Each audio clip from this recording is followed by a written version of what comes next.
Mwiriwe aho muherereye ku isi yose mu mpande zine zigize isi. Uyu ni Muhirwa Jonathan muri kumwe kuri Minembwe TV. Minembwe TV rero yabateguriye amasomo atandukanye kandi menshi y'ingenzi.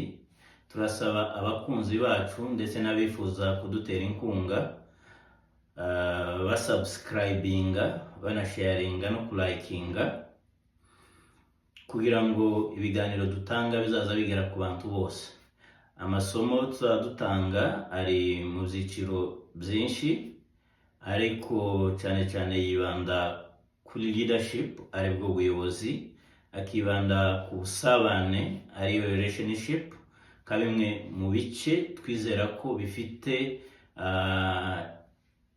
iterambere rya muntu. Na excellence driven for success, twizera ko umuntu wese ugize icyo akora kandi akagikora neza kuko Bibiliya ivuga, agishizeho umutima, bishobora kumubyarira umusaruro cyangwa kikamuteza imbere. Aribyo tuvuga ko ari ukuba successful. Nanone tukigisha ubutumwa bwiza, kuko kutagira uwo mwana mu buzima nta bugingo bw'iteka uba ufite. Ni ukuvuga ngo ibyo ukora byose biba bifite igihe gito, biba bizarangira. Ariko ukeneye gukora ibizaramba kandi nawe ukabaho iteka, kwizera ni ngombwa ndetse no kuba umwana w'Imana.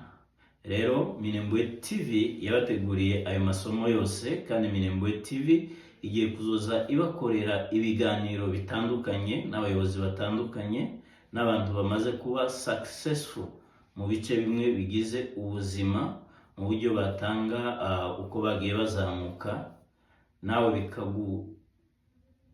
bikagushiramo imbaraga, bikagutera courage yo kuba wahaguruka ukagira ikintu kimwe wakora kugira ngo ubuzima bwawe buhinduke. Kandi nicyo tubereye ahangaha.